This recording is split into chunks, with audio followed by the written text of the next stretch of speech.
2-4 दिन पहले एक साहब ने मुझे कहा कि मेरा बेटा विरासत मांग रहा है. मैंने कहा किस बात की, आप तो जिंदा हैं, आपका है सब कुछ. कह रहे नहीं बेटा भी, बीवी भी पीछे पड़े हुए हैं, हमें हमारा हिस्सा दो. हम, आपको पता है मैं उल्टे मशवरे देने में माहिर आदमी हूँ. मुझसे मशवरा लेने से पहले सोचा करो. हकीकत बता रहा हूँ. किसी की बीवी भाग गई, वापस लाने का कभी भी मैंने मशवरा नहीं दिया उसको. लोग कहते हैं यूं करो शायद वापस आ जाए, यूं करो. मैं कहता हूँ इतना टाइम नहीं है, दुनिया बहुत थोड़ी है, इतना टाइम नहीं कि उसको मनाने में टाइम वेस्ट करो भाई. हाँ आपकी गलती है फिर मनाओ, माजरत भी करो. आपकी गलती नहीं है, आप पूरे हुकूक अदा कर रहे थे, भाग गई, मट्टी पाओ. इतना टाइम नहीं है मना के, थोड़ी है यार, जिंदगी बहुत थोड़ी है, तजर्बों की भेंट थोड़ी चढ़ाना है इसको. एक साहब कहने लगे 3 बच्चे हैं, भाग गई, बच्चे भी ले गई. मैंने कहा 6 बच्चे अगली से पैदा कर लो, इसके अलावा आपके पास कोई ऑप्शन नहीं है. किसी का बाप भी उन बच्चों को वापस नहीं ला सकता, कोई कानून है ही नहीं ऐसा. अदालतों में केस लड़ते लड़ते गंजे हो जाओगे, कख भी नहीं मिलेगा, और उल्टा सारा खर्चा अदालत आपके ऊपर डाल देगी और चौड़े में आ जाओगे. कह रहे बच्चों को कैसे भूलूं. मैंने कहा जो चीज इख्तियार में नहीं है, देखो अब्बा मर जाते हैं कितना रोता है. मैं जब भी वालिदैन का मेरे तस्करा आता है मुझे रोना आता है, लेकिन क्या मैं जिंदा कर सकता हूं उनको? भाई एक हकीकत है. अब क्या है, सब्र के अलावा आपके पास कोई ऑप्शन नहीं है.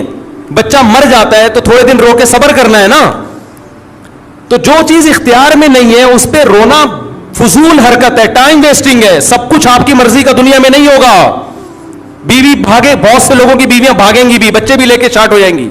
सब्र, इसके अलावा आपके पास कोई ऑप्शन, या तो आप महल्ले के दादा हो,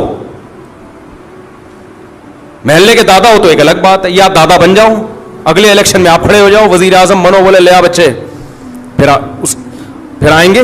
ठीक है ना. पुलिस में चले जाओ आप. जब आपके पास इख्तियार ही नहीं है, आपके पास पुलिस है तो उनके पास भी है, तो आते हैं लोग रोते हुए बेचारे. मैं उन पे तरस खाता हूं, अल्लाह उनके सब्र दे, लेकिन उनसे कहता हूं भाई छोड़ो, अब टाइम वेस्ट ना करो यार. और वैसे भी जो, और खास तौर पर जो गुर्बत की वजह से भागी है ना, वो तो इस काबिल नहीं है कि उसको लाया जाए. बीवी में और तवाइफ में फर्क ये होता है कि तवाइफा पे पैसे खर्च करो तो खुश रहती है, बीवी पैसे खर्च करो तो भी खुश, और अगर आप गरीब हो गए तो भी गम में आपका साथ. उसको शरीके हयात इसलिए तो कहते हैं, जिंदगी की साथी है, खुशी गम में आपका साथ देगी. ये क्या बात है कि जब पैसा था तो थी, अब पैसे खत्म हो गए तो अब भाग गई. जाओ लानत भेजो यार ऐसी बेवफा. और मर्द तो मर्द है, मर्दानगी होनी चाहिए उसमें. मर्द की क्वालिटी यह है कि कोई उससे मोहब्बत करे तो 10 गुना ज्यादा मोहब्बत करे, लेकिन वहां से पहल होनी चाहिए. पहल कहां से हो, बोलो ना, उधर से हो. उधर से पहल नहीं है, जाओ, हम आदमी हैं, हम तुम्हारे मोहताज थोड़ी हैं.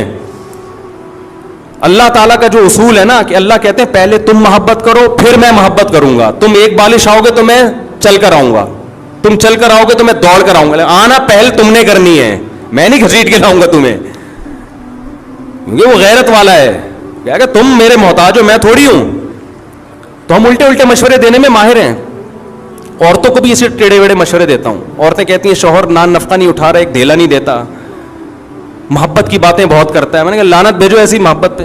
भाई क्या करना है ऐसी मोहब्बत का? एक खातून ने कहा मेरा शौहर मेरे साथ बहुत सिंसियर है. मैंने कहा शायद रोजाना पिज़्ज़े खिलाता होगा. कि नहीं, खर्चा एक पाई नहीं देता. वो बातें कर करके ना उसको राम किया हुआ था उसने. बेवकूफ औरत थी बेचारी. हमसे राब्ता हो गया. मैंने कहा एक नंबर का बेशरम, या तो हो ही नहीं, वसाइल नहीं है, बेरोजगार हो गया, जब पैसे हैं क्यों नहीं दे रहा. खाम हमें उल्टी उल्टी बातें ना अच्छी लगती हैं, ना सुनने का मीटर शार्ट होता है फिर. तो वो बेटा बाप से क्या मांग रहा है? हिस्सा.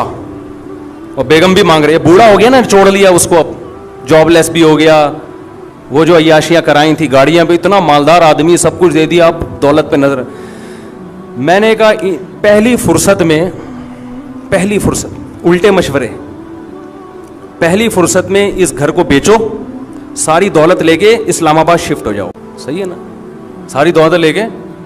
कह रहे हैं यार वो बेटा, वो. मैंने कहा ऐसे नालायक बेटे का क्या करना है यार, जो बुढ़ापे में बाप को खुशी देने के बजाय, बेटा तो वो होता है जो कहे अब्बा ये भी आपका और मैं जो कमाऊंगा वो भी आपका. हमने ऐसे नेक औलादें भी देखी हैं. जब जॉब लगी है तो अब्बा के हाथ में लाके तनख्वाह पकड़ा दी है कि अब्बा ये आपकी वजह से, आपने पढ़ाया, आपने हम पे खर्च किया, ये छत आपने दी, میری ماں کو تحفظ آپ نے دیا جس کی وجہ سے اس نے عزت سے مجھے پالا ہے. مجھے نہیں چاہیے پیسہ, یہ سب کس کا ہے؟ آپ کا ہے. یہ آپ, ہمارا نہیں ہے. یہ ہمارے شیخ حضرت مفتی رشید احمد صاحب کے والد نے زندگی میں وراثت تقسیم کر دی, اور بہت بڑی وراثت تھی, بہت لینڈ لارڈ تھے, بڑے مالدار تھے. سارے بیٹوں کو پلاٹ دے دیے, جاگیریں دے دی, زندگی میں تقسیم کر دی کہ بھئی میں آرام سے دنیا سے جاؤں گا. 80 سال ان کی عمر تھی, اتفاق سے انہوں نے ایک اور نکاح کر لیا. 80 سال کی عمر میں, بولو بھائی, ایک اور نکاح کر لیا. اللہ کی قدرت, اس سے اولاد پیدا ہو گئی, بیٹا ہو گیا اس سے. تو اب ان کو خیال آیا کہ اس بیچارے کا تو کچھ بچا ہی نہیں ہے, تو سب تو میں بانٹ چکا ہوں. تو سب بیٹوں کو بیٹیوں کو بلایا کہ بھئی دیکھو, میں دوبارہ سے تقسیم کرنا چاہتا ہوں, جس جس کو میں نے ہینڈ اوور کیا ہے اپنی خوشی سے مجھے جو جو واپس کرنا چاہے. حضرت فرماتے ہیں ہم نے کہا اپنے والد سے کہ یہ جو آپ کہہ رہے ہیں کہ اپنا مال, جو اپنے پلاٹ واپس کر دو, یہ ہمارے اپنے نہیں ہیں. فرمایا ہمیں اس کو اپنا کہتے ہوئے شرم آ رہی ہے, ہمارا تو ایک قطرہ نہیں, ایک پیسہ ہم اس زمین پہ خرچ نہیں, یہ تو سب آپ کا ہے. دیکھو شرعی لحاظ سے تو بیٹے مالک بن گئے تھے, لیکن اخلاقیات بھی کوئی چیز ہوتی ہے نا.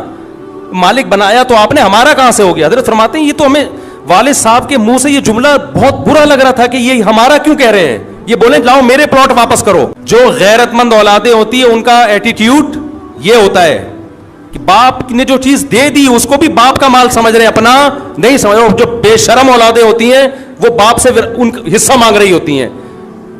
ایک دھیلا تمہارا خرچ نہیں ہوا اس کو خریدنے میں, سارا تمہارے باپ نے دیا, تم کیسے مانگ رہے ہو؟ نبی نے کیا فرمایا؟ انت و مالک لی ابیکا, فرمایا تو اور تیرا مال تیرے باپ کا ہے. زندگی میں اولاد جو کما رہی ہے وہ باپ کو لا کے دے. باپ پھر وہ کہے کہ نہیں بھائی یہ تم کما رہے ہو تو تم خود رکھو اپنے